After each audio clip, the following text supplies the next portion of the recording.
ओम विश्वानि देव सवितर्दूतानि परासु यद्वन्दं तन्नयासु। अब आज ईशावास्य उपनिषद, उसका हम लोग शांति पाठ सुनेंगे। ओम पूर्णमदः पूर्णमिदं पूर्णात् पूर्णमुदच्यते पूर्णस्य पूर्णमादाय पूर्णमेवावशिष्यते। ओम शांति शांति शांति। वह पूर्ण है, यह पूर्ण है, उस पूर्ण से ही यह पूर्ण व्यक्त हुआ। पूर्ण से पूर्ण व्यक्त होने पर पूर्ण ही शेष रहता है। ये शांति पाठ परस्पर विरोधी वाक्यों से रचित दिखाई देता है। बहुत ही ऊपरी दृष्टि से पढ़ने पर व्यक्ति इसका वाच्यार्थ माने शाब्दिक अर्थ ही समझ पाते हैं और फिर अवश्य ही भ्रमित हो जाते हैं। इस प्रकार का भ्रम विशेषकर उन लोगों को अधिक होता है जो उपनिषदों का केवल शाब्दिक अनुवाद पढ़ते हैं। वस्तुतः शांति पाठ तो वेदांत दर्शन का सर्वोच्च सिद्धांत प्रतिपादित करता है और इसलिए इसे सम्यक रूप से समझने के लिए जो वेदांत में दर्शाए गए परमात्मा के साथ अन्य शांत जगत के संबंध को समझना चाहिए। इनके अनुसार केवल आत्मा ही पारमार्थिक तत्व है जो एकमेव अद्वितीय सर्वव्यापी और नित्य है। उपनिषदों की विषय वस्तु यही आत्म तत्व है जिसका निर्देशन वे लक्षणावृत्ति से करते हैं। इस आत्मा का साक्षात अनुभव किए हुए ऋषियों को यह मत उनकी घोषणा है कि नानाविध प्रतीयमान जगत सत्य स्वरूप आत्मा पर कल्पित है और इसका न अपना स्वतंत्र अस्तित्व है और न ही सत्य है। संक्षेप में अनंतता के शिखर पर देखने से ज्ञात होता है कि यह जगत एक आभास है। बहुलता का ये आभास उतना ही सत्य है जितना किसी खंभे में दिखाई देने वाला भूत सत्य।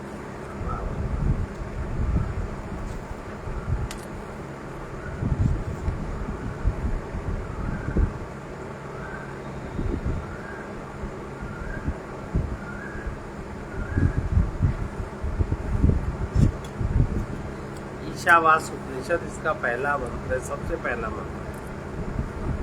ओम ईशावास्यमिदं सर्वम् ओम ईशावास्यमिदं सर्वम् यत्किंच जगत्यां जगत् यत्किंच जगत्यां जगत् तेन त्यक्तेन भुञ्जीथा तेन त्यक्तेन भुञ्जीथा मा विधाय कस्य स्विद्धनम् मा विधाय कस्य स्विद्धनम्। ये ईश्वर द्वारा आच्छादित यह सब जगत, जो कुछ भी जगत में स्थावर जंगम सृष्टि है, इसलिए उसके द्वारा त्याग द्वारा उपभोग करो, उसका त्याग द्वारा उपभोग करो। लोभ मत करो किसी के धन का, लोकस्य स्विद् धनम, किसी के धन का लोभ मत करो, क्योंकि भलाई धन धान्य किसके। इस विश्व में जो कुछ भी स्थावर जंगम है ये सब ईश्वर द्वारा आच्छादित है, इसलिए त्याग द्वारा तुम उपभोग करो, किसी के भी धन का लोभ मत करो। परमात्मा के साक्षात अनुभव में निष्ठा प्राप्त किए हुए ऋषि ने इस उपनिषद का प्रारंभ सर्वोत्कृष्ट सत्य विषय की साहसी घोषणा के साथ किया है। वास्यम का अर्थ होता है, वास्यम शब्द बना है बस धातु। इस धातु का अर्थ है निवास करना, पहनना, व्याप्त होना, आच्छादित होना। इसलिए वास्यम शब्द के अनेक गुण अभिप्राय हैं। इस मंत्र में तो वास्यम शब्द के वो सभी अर्थ प्रयुक्त किए जा सकते हैं जो कि ऋषि के आनंदोद्गार है कि जो कुछ जगत हम अपनी इंद्रियों से मन बुद्धि के माध्यम से अनुभव कर रहे हैं वो उसमें सब में ईश्वर के द्वारा निवास किया गया है, उसमें सब में ईश्वर व्याप्त है। अब जड़ उपाधियों से ग्रस्त आत्मा जीव है, अपने सर्वव्यापक रूप से यह आत्म तत्व जगत की प्रत्येक वस्तु में समान रूप से व्याप्त है।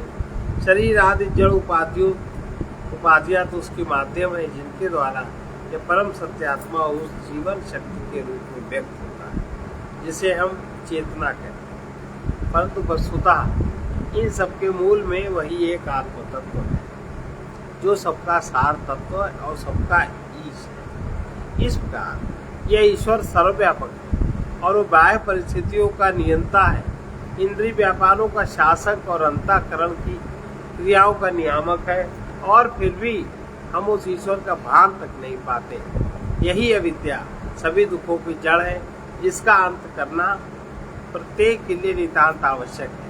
अज्ञान के इस अंधकार के द्वारा सत्य के प्रकाश को आवृत नहीं होने देना है। उस ईश्वर को अनावृत कर उसके द्वारा इस संपूर्ण घटनामय जगत को व्याप्त कर दे, जिससे कि उसके अनंत प्रकाश में नानाविध जगत का अनुभव बुद्धिमान साधक के लिए ईश्वर का दर्शन बन जाए। यही इस श्लोक का मौन अभिप्राय प्रतीत होता है। संक्षेप में अगर हम कहें, निश्चयात्मक ज्ञान को प्राप्त किए हुए जो आचार्य हैं उनका अभिप्राय यह है कि अविद्या का आवरण दूर करो, जगत को ईश्वर की दृष्टि से व्याप्त करो और मिथ्या भ्रांति का नाश करके ईश्वर के दर्शन का निरंतर अनुभव करो, उसी में आनंदित हो। यदि इस आत्मा अनात्मा चेतन और जड़ का सम्यक विश्लेषण किया जाए तो हम अपनी अनेक प्रकार की भ्रामक धारणाओं को समाप्त कर सकते हैं और तब समस्त विक्षेपों आदि से मुक्त हुआ हमारा मन आत्मस्वरूप स्वतः प्रकट कर देगा। ये एक सुविदित तथ्य है कि शरीर, मन और बुद्धि जड़ होने के कारण चैतन्य की शक्ति के बिना स्वतः किसी प्रकार की क्रिया नहीं कर सकते। इसलिए इस चैतन्य स्वरूप आत्मा को जड़ प्रकृति का ईश कहा गया है, जिसको उपस्थिति में हमारी जड़ उपाधियां चेतनावत व्यवहार करती हैं। परंतु आश्चर्य की बात यह है कि हम बाह्य जगत के अनुभवों में इतने ज्यादा खो गए हैं कि उस दृष्टा रूप महान ईश्वर के अस्तित्व एवं उसकी हमें पूर्णता का तनिक भी भान नहीं होता। ईशावास्यमिदं सर्वम, इसका क्या अर्थ है? ये सब ईश्वर द्वारा आच्छादित करना चाहिए। ये सब ईश्वर द्वारा आच्छादित है। ये जड़ और भौतिक जगत एक आवरण के समान इस अंतर्बाह्य व्याप्त आत्मा को हमारी दृष्टि के लिए आवृत सा कर देता है। इसके कारण हम सर्वत्र आत्मदर्शन नहीं करते। चैतन्य का प्रकाश हमारी इंद्रिय, मन, बुद्धि तथा उनके विषयों, भावनाओं, विचारों को प्रकाशित तो करता है, वो सबको व्याप्त करता है, परंतु उसे कोई नहीं व्याप्त कर सकता। और फिर भी अगर देखें तो ये आश्चर्य की बात है कि जिसके प्रकाश में हम सब इस जगत का अनुभव करते हैं, उसी के प्रकाश को ये जगत इतनी सफलता के लिए हमारे लिए आच्छादित कर देता है। जिसके प्रकाश में हम जगत का अनुभव करते हैं, उसी के प्रकाश को ये जगत हमारे लिए आच्छादित कर देता है। हम ईश्वर के प्रकाश को नहीं समझ पाते। इस जगत में मुख्य रूप से दो तत्व हैं, एक तो भोक्ता जीव, मैं जिसको कहते हैं, और दूसरा भोग ये जगत। इसलिए उपनिषदों में सत्य के विषय में विचार करने की दो प्रणालियां बताई गई हैं।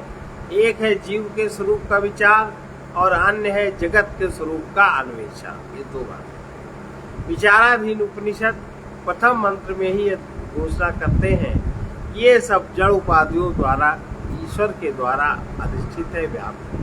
इसे सुनकर ये धारणा बन सकती है कि केवल उसके हृदय में ही आत्म तत्व विराजमान हो सकता है।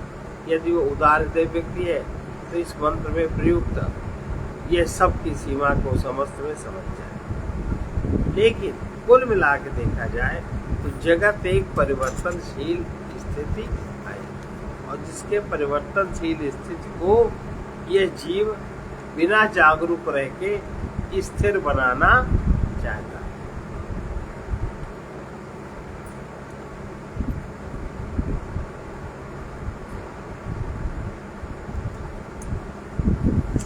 इस सर्वव्यापी इस प्रकार समस्त विषय ग्रहण के मूल में ये नित्य सर्वव्यापी आत्म तत्व ही निवास करता है। उपनिषद के प्रथम मंत्र में ऋषि उपदेश देते हैं, त्याग के द्वारा हम इस आत्मा का साक्षात अनुभव करें। त्याग का तात्पर्य विषय ग्रहण करने में हमारी आसक्ति या व्यस्तता के त्याग से है। दृश्य बदलते रहते हैं परंतु उनका अधिष्ठान रूप सत्य नहीं बदलता। दृश्य नष्ट होते रहते हैं परंतु सत्य अविनाशी है। दृश्य अनेक है जबकि सत्य एकमेव अद्वितीय है। इस सर्वव्यापी तत्व को अपने स्वरूप के रूप में जानना ही आत्म साक्षात्कार है। विविध आकृतियों और घटनाओं से परिपूर्ण इस बाह्य जगत में इसे देखना ही सत्य का दर्शन करना है।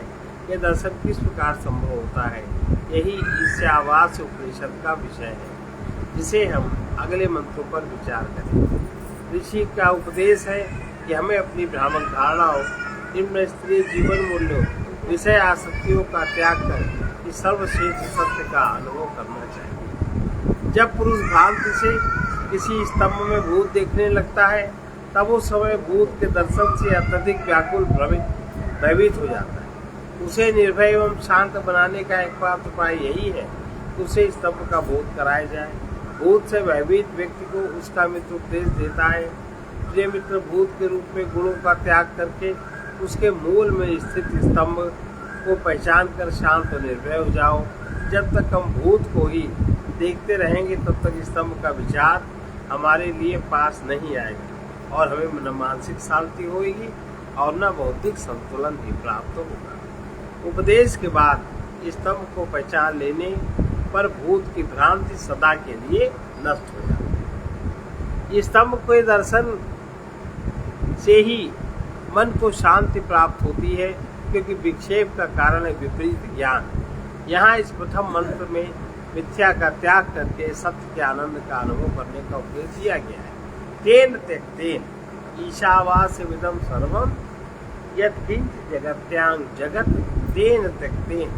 तेन त्यक्तेन अर्थात उस त्याग के द्वारा मंत्र के इस भाग में सर्वत्र व्याप्त ईश्वर के दर्शन का उपाय बताया गया।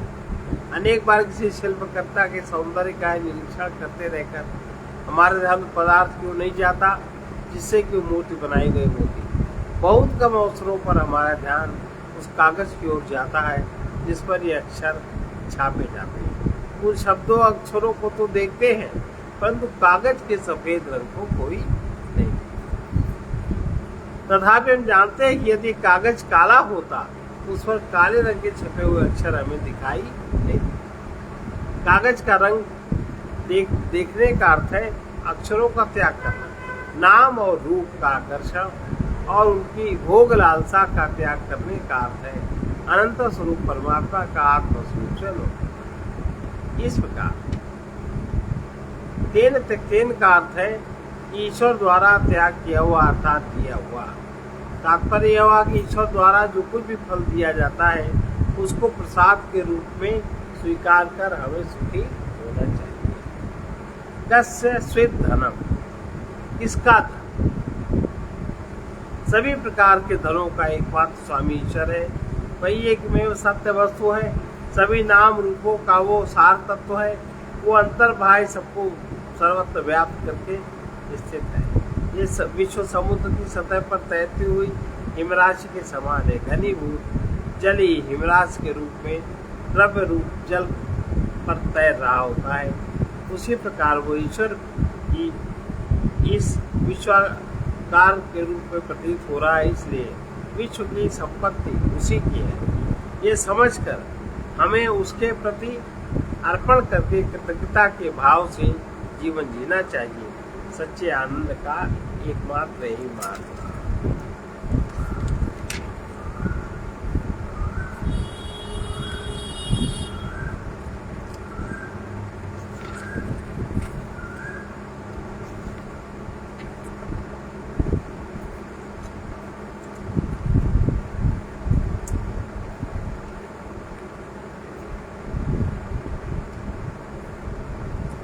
दूसरा मंत्र, पूर्वन्नेवेह कर्माणि जिजीविषे ये क्षतगुं समा। जिजीविषे क्षतगुं समा। एवं त्वयि नान्यथे दोस्ति एवं त्वयि नान्यथे दोस्ति न कर्म लिप्यते नरे न कर्म लिप्यते नरे कुर्वन्नेवेह कर्माणि जिजीविषेच्छत्वं समाज एवं त्वयि नान्यथे दोस्ति न कर्म लिप्यते नरे न कर्म लिप्यते नरे कुर्वन् माने करते हुए ही यही कर्म जीने की इच्छा करें 100 वर्ष तक कर्म करते हुए 100 वर्ष तक जीने की इच्छा करें। इस प्रकार तुम्हें या तुम्हारे लिए अन्य मार्ग नहीं है और मनुष्य को फिर नहीं बांधता।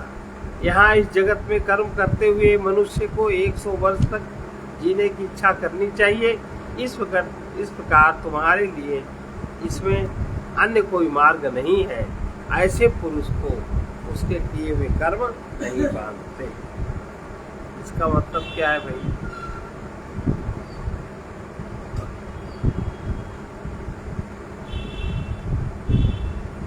ऐसे ये सरल है, आसान है, आगे बढ़ना चाहिए, है ना।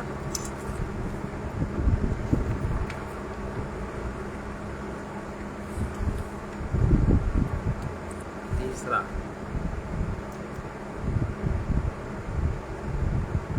इस प्रकार उपनिषद की दूसरी तरंग पूरी होती है। प्रथम तरंग में ज्ञान निष्ठा का वर्णन, दूसरे तरंग में कर्म निष्ठा का वर्णन कहा गया है। ये मंत्र उपदेश देता है मनुष्य को उत्साह के साथ जगत की सेवा, ईश्वर की पूजा समझकर करनी चाहिए और इस प्रकार कर्म करते हुए ही 100 वर्ष जीने की इच्छा करनी चाहिए। इसलिए उपनिषद को अकर्मण्यता का जीवन मान्य नहीं है, कर्म जीवन मान्य है। उक्त मार्गों में से किसी एक का भी अवलंबन करके जो तत्पर नहीं है उसकी गति का निर्देशन जो तीसरा श्लोक है वो तीसरे मंत्र में दिया गया। असूर्या नाम ते लोका अंधेन तमसावृता आवस्ते प्रीत्याभिगच्छन्ति ये के चात्मनो जनाः असूर्या माने आसुरी या जो सूर्य से रहित या जो ज्ञान से रहित एक निपात है, जिसका यही अर्थ है निश्चय ही लोग घने अंधकार से आच्छादित, उनको उन लोगों के लिए मरण के पश्चात वे वहाँ जाते हैं जो आत्महत्या करने वाले हैं, जो आत्मघाती जन है, वो लोग असूर्या नाम लोक में प्रवेश करते हैं। वे सूर्य रहित लोग घने अंधकार से आच्छादित हैं, जिन्हें वे लोग मरणोपरांत प्राप्त करते हैं, जो आत्मघात करते हैं, जो आत्महत्या करते हैं। लेकिन आत्महत्या का अर्थ ये नहीं है जो हम लोग समझते हैं। किसी भी स्तर पर अगर कोई शरीर को छोड़ देगा तो उसकी आत्मा तो कहाँ मरी, मन को छोड़ देगा तो आत्मा तो कहाँ मरी। शरीर छूटा वो आत्महत्या थोड़ी है। मतलब जिसकी गति ऊर्ध्वगामी नहीं होती वो आत्महानि है, जो अपनी आत्मा के ऊपर अनेक प्रकार के पदार्थों के पर्दे डाल लेता है, जो अपने आत्मा को यत्किंचित जगत के पदार्थों द्वारा आच्छादित किए रहता है और उसमें नहीं खोजता कि चैतन्य तत्व क्या है, वो आत्मघाती है।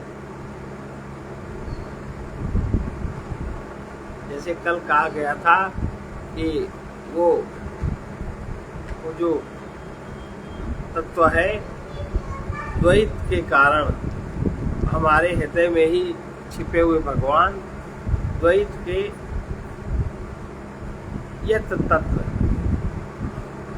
प्राप्ति के कारण आच्छादित हो जाते हैं और फिर बड़ी कठिनता से वो प्रकट होते, वो आत्मघाती। आत्मघाती माने यह आत्महत्या नहीं जिसको हम लोग बड़ा हल्का समझते हैं। तो जो आत्मघाती लोग हैं वो लोग इस श्लोक को प्राप्त होते हैं, असूर्या लोग, जहाँ भी जरा सा भी जहाँ प्रकाश नहीं है। ये इसका अर्थ है। हम लोग की विशेषता है, हम लोग बड़ा छोटा सा हल्का सा तुरंत ही लगा लेते हैं ना।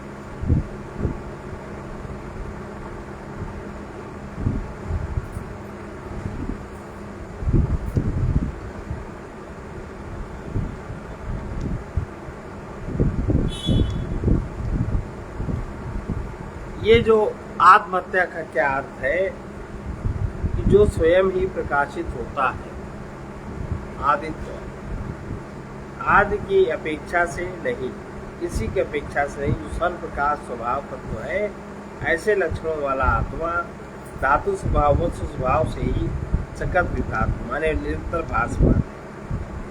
अब उस भासमान आत्मा को जिस तिस द्वैत वस्तु के आग्रह से जो आच्छादित करते रहते हैं, जिस तिस द्वैत वस्तु के आश्रय के आग्रह से जो आच्छादित करते रहते हैं और फिर वो बड़ी कठिनता से प्रकट हो पाता है, ये आत्मघाती है। हम लोग जिसको आत्मघाती समझ रहे हैं वो आत्मघात नहीं है। देखिए, वे सूर्य रहित लोग घने अंधकार से आच्छादित हैं, जिन्हें वे लोग मरणोपरांत प्राप्त कर रहे हैं। अभी जो आच्छादित कर रखा उसके विषय में खोजा नहीं, जब मर के जाएंगे तो उसी अंधकार लोक को प्राप्त हो, जो खोजते नहीं। ऐसे लोग जो आत्मा की हत्या करने वाले हैं, अर्थात जो आत्मा को विस्मरण करने वाले हैं, आत्मा को विस्मरण कर जगत के ये तो पदार्थ में के आग्रह करते रहते हैं और जो अपने आप में आत्मा का आच्छादन करते रहते हैं। आध्यात्मिक दृष्टि में आत्महत्या करने वाले लोगों की गति क्या है? सत्गुरु प्रधान लोगों के लिए संन्यास या ज्ञान की निष्ठा का उपदेश पहले मंत्र में दिया गया। उस निष्ठा को प्राप्त करने में जो असमर्थ हैं, रजोगुण प्रधान व्यक्तियों के लिए कर्म निष्ठा का उपदेश किया गया। कर्म से ही ध्यान की योग्यता प्राप्त कर साधक आगे बढ़ सकता है। अब प्रश्न ये है कि उक्त दोनों मार्गों में से किसी एक का भी जो पालन नहीं करता, ये मतलब है इसका। दो मार्ग हैं, ज्ञान निष्ठा का, संन्यास निष्ठा का, कर्म निष्ठा का। उन दोनों मार्गों में जो किसी एक मार्ग का पालन नहीं करता, उसकी क्या गति होगी? इस मंत्र का ऋषियों ने स्पष्ट मत है ऋषियों का कि मानव जन्म को प्राप्त करने के पश्चात भी जो व्यक्ति मानव या राष्ट्र ज्ञान अथवा कर्म का आश्रय नहीं लेता, उस व्यक्ति का समाज को आत्महत्यारा समझना चाहिए। ऐसे राष्ट्र का निराशा और अंधकारपूर्ण खाई में अधःपतन अवश्य भावी है। ऐसा तमोगुणी व्यक्ति या समाज अपनी सांस्कृतिक आध्यात्मिक ऊंचाई और प्रतिभा से पूर्णतया नीचे गिर जाता है, जहाँ इस तरह के लोगों का बहुलता होती है। मनुष्य के इस भयंकर पतन की ओर का संकेत क्या है? सूर्य हित लोक कहकर किया गया। यदि कोई व्यक्ति उक्त विशेषण सूर्य रहित लोक को प्राचीन और निरर्थक मानता है तो यही कहना पड़ेगा, उसने इस शब्द के अभिप्राय को समझा नहीं। यद्यपि ऋषियों की भाषा प्राचीन तथा व्यवहारिक दृष्टि से उपयोगी इस समय नहीं लागू होती, लेकिन भाषा शाश्वत सत्यों की घोषणा करती है और इसलिए जीवन एवं साहित्यिक सौंदर्य के अध्येताओं के लिए वो भाषा प्राचीन होते हुए भी नित्य नूतन है। सूर्यहीन लोक का शाब्दिक अर्थ लेकर हमें भ्रमित नहीं होना चाहिए। क्या हम भी इतिहास के कुछ युगों को काला युग कर उल्लेख नहीं करते? जो सांस्कृतिक दृश्य पतन को प्राप्त किए गए। यदि कोई पीढ़ी ज्ञान और संन्यास के उच्च जीवन मूल्यों को नहीं जी पाती तो कम से कम उसे जगत में उत्साह के साथ अधिकाधिक उत्पादन तथा उचित वितरण के कार्यों को अवश्य करना चाहिए। संक्षेप में कहा जा सकता है, समाज की धारणा के लिए अध्यात्म का ज्ञान मार्ग और भौतिक संपदा के लिए कर्म मार्ग नितांत आवश्यक है।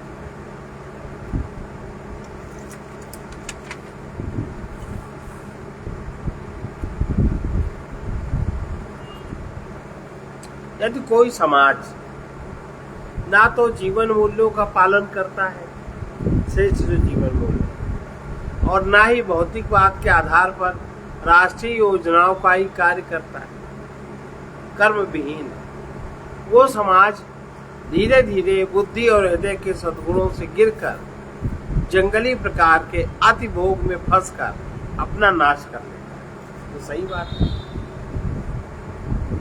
तत्पश्चात उस समाज के लोगों का जीवन दर्शन पशुवत हो जाता है।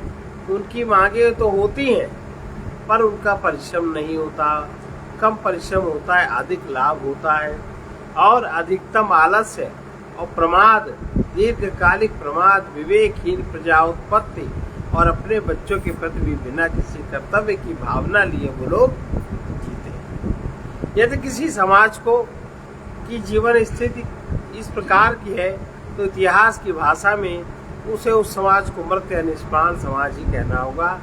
वो समाज अपने लिए भयानक दुखों के काले युग का ही निर्माण करेगा। जो ऐतिहासिक सत्य किसी एक व्यक्ति को प्रभावित करता है तो वह व्यक्तियों के समूह रूप समाज को भी प्रभावित करेगा ही। इसलिए कहा गया है कि ज्ञान या कर्म का अनुकरण नहीं करने वाले लोगों की मृत्यु समझना चाहिए। वो लोग मरे हुए ही हैं ऐसा जानना चाहिए। वस्तुतः ऋषि तो ऐसे मानव प्राणियों को चलते फिरते गिरते प्रेत ही मानते हैं। इस प्रकार क्षुद्र नीच दुराचारियों को यहाँ आत्महत्यारा या आत्महनन कहकर ही संबोधित किया गया है। ये सब प्रथम मंत्र में विशेष बल देकर वो उपदेश दिया गया था कि साधकों को शरीर, मन व बुद्धि के साथ मिथ्या तादात्म्य का परित्याग करके आत्मा की पूर्णत्व का आनंद अनुभव करना चाहिए। द्वितीय मंत्र में मानव को सेवा करते हुए शतायुषी होने को कहा गया। इस तृतीय मंत्र में उन दोनों मार्गों का पालन न करने वालों के कुत्सित गति का अत्यंत सशक्त शब्दों में चित्रण किया गया। जो दोनों मार्गों का पालन नहीं करते उनकी कुत्सित गति होती है। वे तीसरे प्रकार के लोग जो आत्महत्यारे कहे जा सकते हैं, जो अपनी आत्मा को प्रकट करने का कोई भी प्रयास नहीं करते, देह आदि के साथ तादात्म्य करके मानव आत्म तत्व की हत्या करते हैं। तादात्म्य के परित्याग द्वारा हम आत्म स्वरूप का अपरोक्ष अनुभव कर सकते हैं। इस मंत्र में कहा गया आत्महत्या करने वाले लोग मरण के पश्चात सूर्यहीन लोगों को प्राप्त होते हैं। इसमें शंकराचार्य जी कहते हैं कि जो लोग सकाम कर्म में ही लगे रहते वे पुण्य के फलस्वरूप देवताओं के स्वर्गलोक को प्राप्त होते हैं, जो भोग का क्षेत्र कहा जाता है। आत्मज्ञानी पुरुष की तुलना में देवता भी असुर ही है और उनका लोक असुर्य लोक नामक जाना जाता है। स्वर्गलोक में भी आत्मा का ज्ञान होने से उसे अंधकार से ही आवृत समझना चाहिए। स्वर्ग भी अंधकार में ही होता है। अंधेन तमसा, घने अंधकार से। यह शब्द इस लोक के स्वर्गलोक के विपरीत को स्पर्श करता है। यह सत्य है कि पृथ्वी लोक पर हम अज्ञान के अंधकार में रहते हैं, परंतु स्वर्ग में तो अत्यधिक उच्च व सूक्ष्म प्रकार के भोग उपलब्ध होने के कारण उनमें भी अधिक आसक्ति होने की संभावना रहती है। ये आसक्ति आत्मा को पूर्णतः आच्छादित कर देती है। इसलिए वहाँ के अंधकार के अपेक्षा वहाँ का अंधकार यहाँ के अपेक्षा अधिक घना है स्वर्गलोक का। प्रेत्य मरणोपरांत शब्द के प्रयोग से हिंदू दर्शन के पुनर्जन्म के सिद्धांत को स्पष्ट किया गया। देह त्याग के पश्चात जीव अपने पूर्व संचित कर्मों वासनाओं के परिणाम स्वरूप गति को प्राप्त कर एक निश्चित दिशा में गमन करता है। इससे सिद्ध होता है यदि कोई जीव अपना पूर्ण जीवन सूक्ष्म ध्यान अथवा सूक्ष्म कर्म किए बिना आलस और प्रमाद में ही व्यतीत कर देता है तो उसकी स्थिति पशुवत हो जाती है। वो देह त्याग के बाद अपने ही कर्मों के अनुसार कई पशु वनस्पति अथवा पाषाण की अवस्था को प्राप्त हो जाता है। प्राणियों के स्तर असूर्य सूर्यहीन कहे जाएंगे क्योंकि उनमें विवेकशील बुद्धि का अभाव है। सूर्य प्रकाश का अर्थात ज्ञान का प्रतीक है। संक्षेप में उक्त तमोगुणी जीव अपना नाश करा लेता है और जब ऐसे जीवों की संख्या अधिक हो तब उस समाज का नाश भी अवश्यंभावी हो जाता है। लोग आत्महत्यारों से तात्पर्य उन लोगों से है जिनका आत्मस्वरूप मिथ्या जीवन मूल्यों तथा उनसे उत्पन्न विक्षेपों से आच्छादित रहता है। आत्मा सच्चिदानंद स्वरूप है, परंतु अपने इस शुद्ध स्वरूप को न जानकर हम अपने शरीर मन बुद्धि के साथ अहंग भाव ये उपलब्धियों को ही मैं हूँ ये भाव से तादात्म्य करके स्वयं को मर्त दुखी और अपूर्ण अनुभव करते हैं। यह ज्ञानी जीव अपनी अतृप्त वासनाओं के फलस्वरूप बारंबार विभिन्न परिस्थितियों में विभिन्न उपाधियों के कारण धारण करते रहते हैं। अनेक प्रकार की उपाधियों को धारण करते रहते हैं जहाँ वे इंद्रियों को की संतुष्टि के द्वारा इच्छाओं की पूर्ति के द्वारा सुख चाहते हैं, धन के द्वारा सुरक्षा और लोक प्रसिद्धि का यश प्राप्त करना चाहते हैं, परंतु खेद है कि ऐसे जीवों को सदा असफलता दुख और निराशा ही प्राप्त होती रहती है और उनका जन्म मरण का चक्र कभी नष्ट नहीं होता। इस प्रकार के जीवों को यह आत्महन जना आत्महत्या करने वाले लोग कहा गया है। अब इस मंत्र के साथ उपनिषद जो विचार की तीसरा विवेकपूर्ण जीवन का तथ्य पूरा होता है। उसके आगे चौथे मंत्र से आठवें मंत्र तक जिसमें आत्मा के स्वरूप का अति सुंदर वर्णन है जिसे प्राप्त कर शाश्वत आनंद का अनुभव किया जा सकता है। ये श्लोक अनेजदेकं मनसो जवीयो नैनदेवा आप्नुवन् पूर्वमर्षत् नैनदेवा आप्नुवन् पूर्वमर्षत् तद्धावतो अन्यानत्तेति तिष्ठन् तद्धावतो अन्यानत्तेति तिष्ठन् तस्मिन् तपो मातरिश्वा ददाति तस्मिन् तपो मातरिश्वा अनेजदेकं मनसो जवीयो नैनदेवा आप्नुवन् पूर्वमर्षत् नैनदेवा आप्नुवन् पूर्वमर्षत् तद्धावतो ज्ञानत्तेति तिष्ठत् तद्धावतो ज्ञानत्तेति तिष्ठत् तस्मिन् तपो मातरिश्वा ददाति तस्मिन् तपो मातरिश्वा ददाति। आत्मा अचल और एक है। अनेजदेकम आत्मा अचल और वो मन से भी तीव्र गति वाला मनसो जबी में वो मन से भी तीव्र गति वाला है। इसे देवगण नहीं प्राप्त कर सकते। जो देवता लोग हैं वो आत्मा को प्राप्त नहीं कर सकते क्योंकि वो इन सबसे पहले ही वो आगे है। देवताओं से भी वो आगे है। वो स्थिर रहते हुए भी अन्य गतिशील तत्वों का अतिक्रमण करता है। स्थिर रहता है फिर भी जो गतिशील तत्व है सबका अतिक्रमण कर जाता है क्योंकि वो सर्वत्र है। जो सर्वत्र है तो गतिशील पदार्थ तो अभी जाएगा, वो तो वहां पहले ही है, अतिक्रमण कर गया। उसकी उपस्थिति में मातरिश्वा माने वायु जल को धारण करती है या वायु जल को आश्रय। इस मंत्र के आठवें मंत्र का तक आत्म तत्व का निर्देशन उसके गुणों और लक्षणों द्वारा किया जाता है। इन 4 मंत्रों को मिलाकर एक पूर्ण वाक्य बनता है। आत्मा का अपना कोई भी गुण नहीं, परंतु भाषा के माध्यम से ही किसी भी वस्तु का वर्णन उसके गुणों के द्वारा संभव होता है। यही भी यहाँ भी गुणों का उल्लेख मिलता है, किंतु इन शब्दों का वाच्यार्थ ही ग्रहण नहीं करना चाहिए। ये नितांत सत्य है कि परिच्छिन्न भाषा के माध्यम से अपरिच्छिन्न माने अनंत तत्व का वर्णन करने का प्रयत्न व्यर्थ है। अवर्णनीय का वर्णन करने में भाषा की असमर्थता है। उपनिषद के 4 मंत्रों में हम लोग समझे आत्मा अचल है। उपनिषद का ये कथन है। अचल का अर्थ यह नहीं समझना चाहिए कि आत्मा असमर्थ या असक्त है। अचल शब्द तो परमात्मा की सर्वव्यापकता के लिए प्रयोग होता है। ऐसे नहीं कहते परमात्मा अचल है। देश और काल से वस्तु के परिवर्तन को चलन कहते हैं। देश, काल और वस्तु इनका जो परिवर्तन है उनको चल कहते हैं और चलन कहते हैं।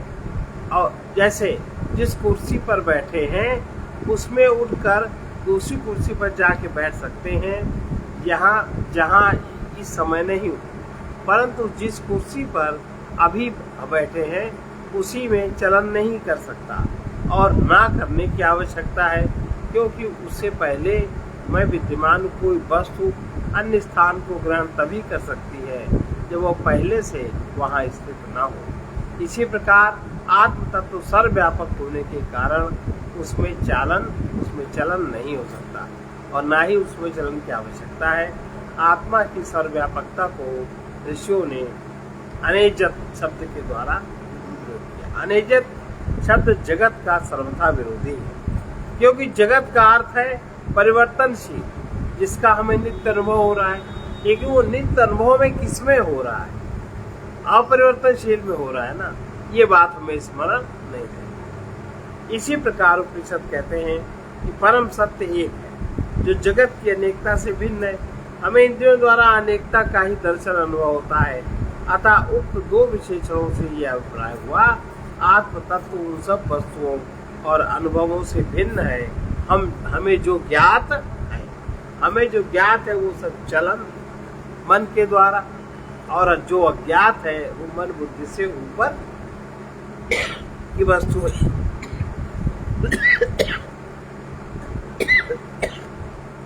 अनेकों में यह एक तत्व है जो सभी परिवर्तनों में अचल रहता है। जैसे असंख्य तरंगों में एक समुद्र सर्वथा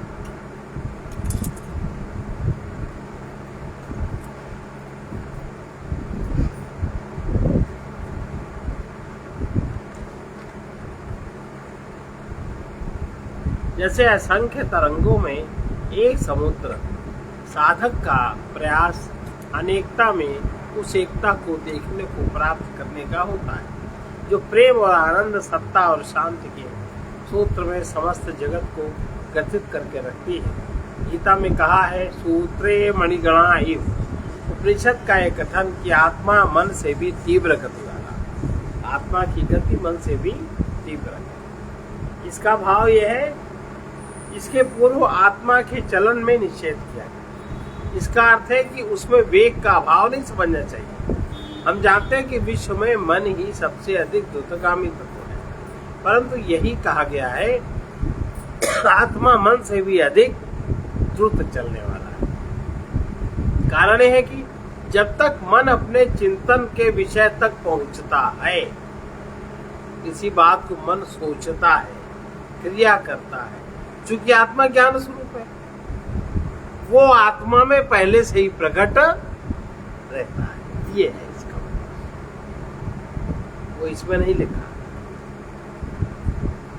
आत्मा मन से भी अधिक द्रुत चलने वाला है।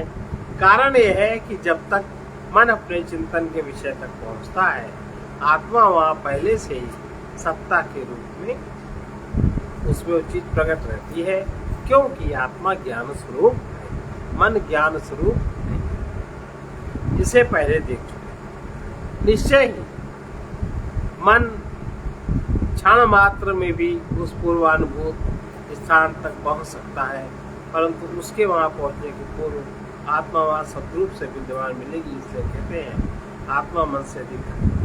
सर्वव्यापी आत्मा का निर्देशन उन दो अनुभवों की दृष्टि से किया गया है जो हमें ज्ञात है, जिसको हम चलन कहते हैं और वेग भी कहते हैं। उपनिषद में प्रथम का निषेध करके दूसरे वेग का प्रतिपादन करके यह समझाने का प्रयास किया गया है आत्मा चलन रहित वेग है।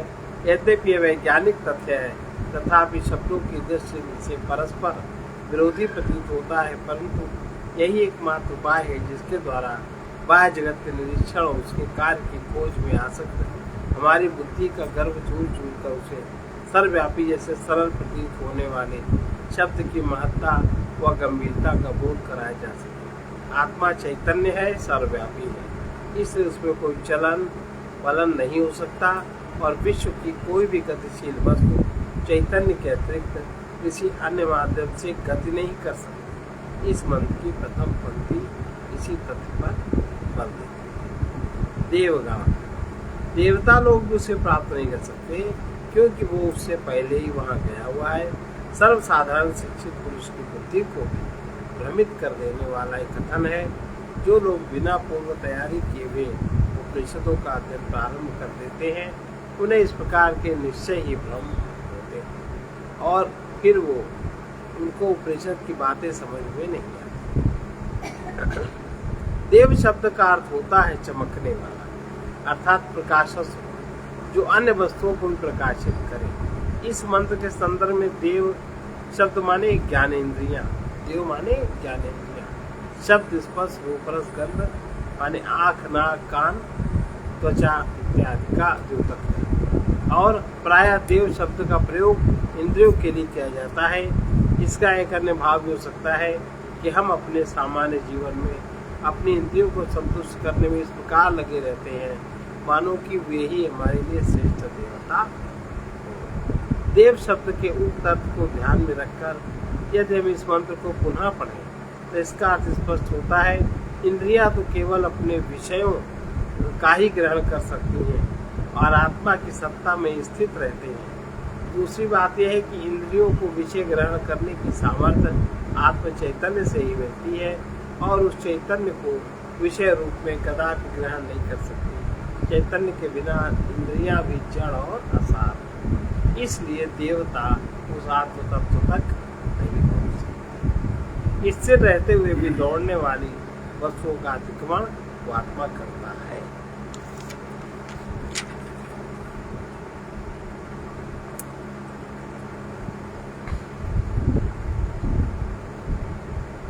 कारण कार में व्याप्त रहता है। मिट्टी का घट कभी मिट्टी से दूर नहीं रह सकता। इंद्रियां और उसके विषय परमात्मा से ही प्रकट होते हैं और वो उसमें ही स्थित रहते हैं। उनकी स्थिति और व्यवहार आत्मसत्ता के द्वारा ही संभव होती है। इसलिए आत्मा सब जगह पहले ही पहुंचा हुआ होता है। आत्मा न केवल सर्वव्यापक तत्व है अपितु संपूर्ण जगत का अधिष्ठान है, केंद्र है और समस्त उपाधियों के कार्यशीलता का स्रोत रूप चैतन्य आत्मा की अध्यक्षता में ही जीवन का संपूर्ण व्यवहार हो सकता है। यही आत्मा जीवन शक्ति के रूप में व्यक्त होता है जिसके बिना सभी वस्तुएं जड़ होती हैं। और इस मंत्र की जो अंतिम पंक्ति है वो इस प्रकार है। ऋषि कहते हैं मातर ईश्वर अर्थात वायु इस आत्मा से ही चेतना प्राप्त कर जीवन की गतिविधियों को निर्धारित करता। शंकराचार्य जी कहते हैं मातृश्वा का लक्ष्यार्थ है कि हिरण्यगर्भ माने ब्रह्मा जी तो सभी जीवों को उसके कर्मानुसार माने फल प्रदान करते हैं। वो फल प्रदान करने का कार्य आत्म चैतन्य की उपस्थिति में हो सकता है। अगर आत्म चैतन्य नहीं है ब्रह्मा जी भी जीवों के कर्मों का फल प्रदान। अब आत्म स्वरूप को और अधिक स्पष्ट करने के लिए अगला मंत्र बताते हैं। तदेजति तत्रैजति तत्तूरे तद्विनन्तिके विनन्ति तदन्तरस्य सर्वस्य तदन्तरस्य सर्वस्य तदु सर्वस्यास्य बाह्यतः तदु सर्वस्यास्य बाह्यतः तदेजति तत्रैजति तदेजति तत्रैजति तद्दूरे तदवन्तिके तद्दूरे तदवन्तिके तदन्तरस्य सर्वस्य तदन्तरस्य सर्वस्य तदु सर्वस्यास्य बाह्यतः सर्वस्यास्य बाह्यतः। ये आत्मा चलता है और यह नहीं भी चलता है, ये दूर है, अत्यंत समीप भी है, वो इन सबके अंदर है और बाहर है। अब इसका हम लोग परसों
कामना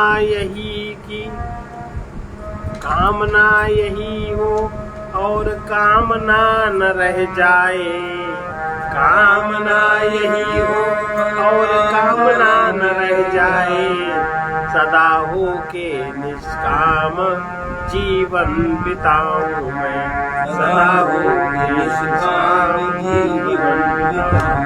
प्रेम सिंधु में उन्हीं के यह मन मीन साहो, प्रेम सिंधु में उन्हीं के यह मन मीन साहो, उन्हें छोड़ किसी से भी प्रीति ना लगाऊं मैं, उन्हें छोड़ किसी से भी प्रीति ना लगाऊं, उनको ही देखूं और उनकी ही सुनो बात, उनको ही देखूं और उनकी ही सुनो बात, सब भांति उनमें ही आनंद मनाऊं मैं, सब भांति उनमें ही आनंद मनाऊं मैं। मोह ममता को छोड़ भोगों से मन को मोड़, मोह ममता को छोड़ भोगों से मन को मोड़, प्रभु को ही ध्याऊं प्रभु मैं बन जाऊं मैं, प्रभु को ही ध्याऊं प्रभु मैं बन जाऊं। प्रभु के भजन के लिए भोगो अहंकार, प्रभु के भजन के लिए भोगी अहंकार को देखना होगा। मैं को पूर्ण रूप से जान लेने पर उससे मुक्ति मिलती है। परमात्मा की खोज के अभाव में ही, परमात्मा की खोज प्रेम के अभाव में ही होती रहती है। शास्त्र ज्ञान का बोझ चाहे जितना बढ़ा लो, प्रेम के बिना प्रभु की उपासना कभी सुलभ नहीं।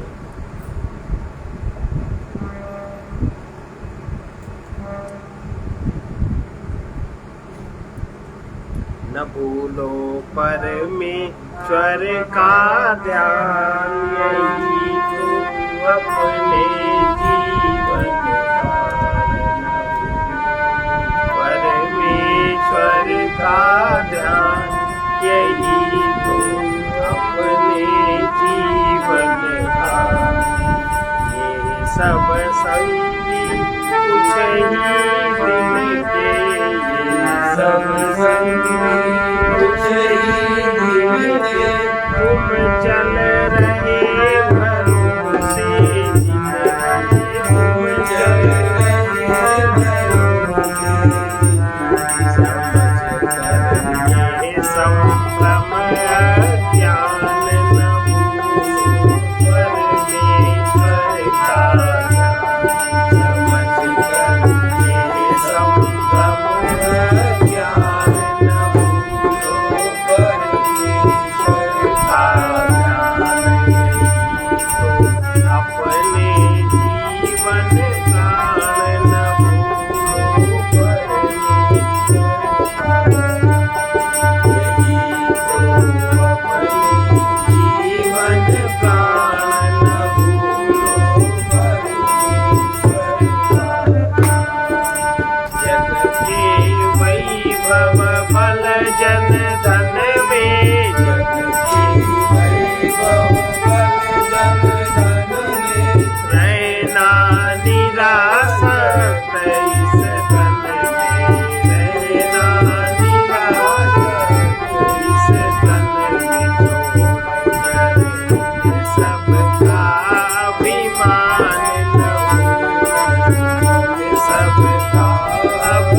अन्य की कृपा दया का उपकार मानोगे।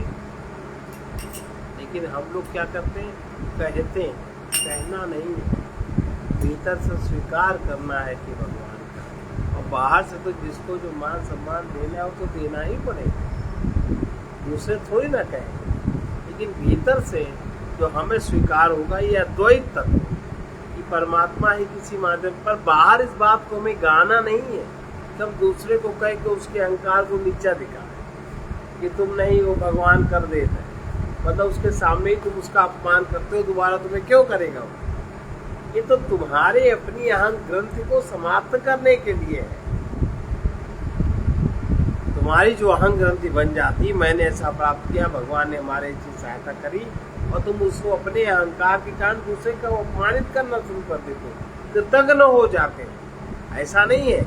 भीतर से सत्य को स्वीकार करते हुए, बाहर से सबको यथायोग्य सम्मान देते हुए, किसी अन्य की कृपा दया का उपकार अगर तुम भीतर से मानोगे तो अंत में दुख पाओगे। क्योंकि व्यक्ति को देखोगे तो व्यक्ति को पास आज है, कल नहीं है, कल था आज है। तुम अहंकार की सीमा को जानो, ये अपने अहंकार को पहचानने की बात बताई गई है। और असीम सत्ता से युक्त अनुभव करो, करता न बनो, देखते रहो, सब कुछ प्रभु की सत्ता से ही हो रहा है। तुम उनके चिन्मय स्वरूप के ध्यान में शांत रहना सीखो। सर्वे भवन्तु सुखिनः, सर्वे सन्तु निरामयाः, सर्वे भद्राणि पश्यन्तु, मा कश्चित् दुःखभाग्। कृष्णाय वासुदेवाय हरये प्रणतक्लेशनाशाय गोविन्दाय नमो नमः।